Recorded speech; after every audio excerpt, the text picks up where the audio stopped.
Our second speaker this evening is Melinda Alfred. She's been with Toastmasters for 7 months, but she had to drop Toastmasters because her shift changed at work. She's back now. She's ready to get started. The duration of her speech is 4 to 6 minutes. The speech is entitled, What It Takes to Make an Event Happen. It's Project 8 in the manual. It's Get Comfortable with Visual Aids. Melinda?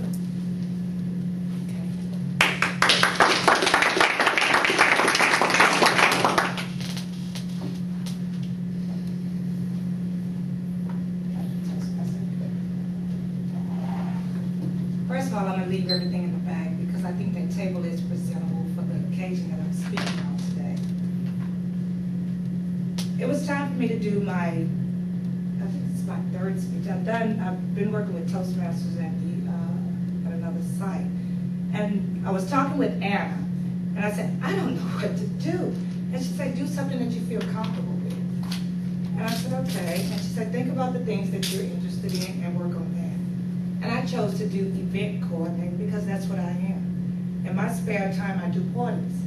I do weddings, I do jazz bars. I'm a host at a cafe that does jazz on Friday nights and Saturdays off of Southmore. But I chose to do this particular event today because I just finished with it. Okay. And so when I started on this, I saved my project. I usually take the weddings apart, but I saved partial of them so I could present it today. A party is something that takes a lot of time out of your schedule. People have different ideas and they want to come to you and they want you to fit their ideas into their thing that they see in their head of how it's supposed to turn out. And what you do is you sit back and you listen to them and you tell them what you think will work and will not work. On this particular occasion, the couple came to me and said, we want you to decorate the hall and the church.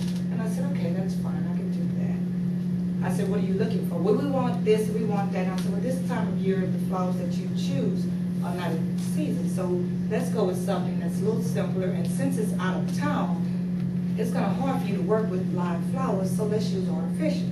Because you're going to have to travel, so therefore you're going to have to take these pre-made or get someone out in Dallas because I'm not going to Dallas to do your wedding. So they chose to go with artificial calendars.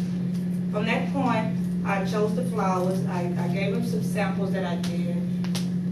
And I asked them, what part of the church do you want me to do, like the pews? You have to get everything down to the exact of what you want and what they expect. Because otherwise it'll be like, well, I thought you were going to do that. No, that's not what you asked me to do. So you have to go to, okay, what part? You want me to do the altar or you want me to do the pews? Well, I want you to do all of it. Okay, so that means you want arrangements on the stage, on the altar, and you want pew bowls. Yeah, that'll be fine. Do you want a flower outside when you enter into the door? Oh, yeah, that's a good idea. Let's put one out there, too. Okay, that's fine. We'll do that. In your hall, how do you want your hall decorated? Do you want me to go all out, or you just want to use some of the arrangements that you use in the hall, so therefore that'll save you expense? Okay, we can do that. Well, I want a little bit more. I want extra candles, and I want you to do something different because I want to have a party. We're going to do a broom. A lot of ceremonies, a lot of religions do different things. We're going to have a broom jumping, so I need you to decorate a broom. Okay, fine. Will you supply me the broom, or do you want me to go get it? We'll give you one because it's a tradition. We transfer this broom down to different generations. We want to keep the broom and you just decorate it in the colors that we have. Okay, that's fine. It went from that and it went on and it went on. I chose the flowers. I called the lady. Her husband didn't want that. I said, he's not getting married, it's your wedding. All he has to do is show up. Stop including him, but to ask him who's the bartender. Put him on the bar. And that'll get his mind off the wedding. Let you and me focus on this. And, later on he'll come in. So the guy decided, okay, I'm going to step out of this. They're not listening to me anyway. So we went on and we chose the flowers. We picked the arrangements. Her and I were shopping. And then her mother decided she wants to get into it. That's not good at all.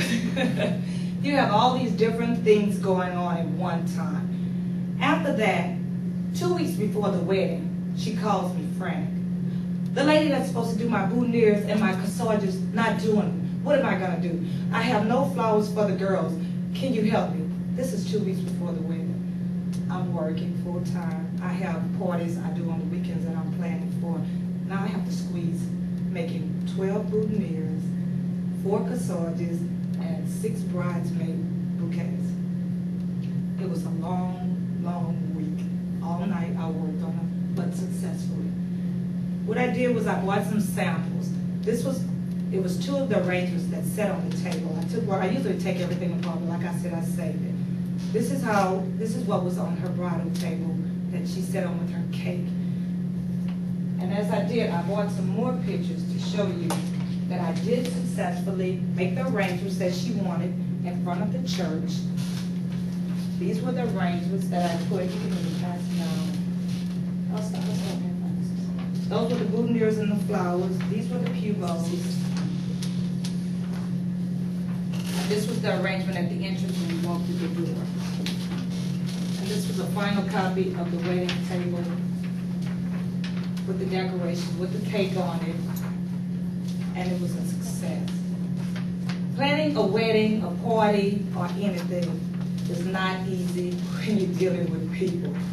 Things change and you have to be ready for changes. They go from changing to what color at the last minute to where they want to have the party after you've gotten the measurements and everything for the party and everything that you think you need. But I enjoy it. I like the challenge. I like the meeting of the people. I like being around people. That's why I chose this topic, because I figured I would feel much comfortable talking about something I enjoy doing. I thank you for your time. I'll turn it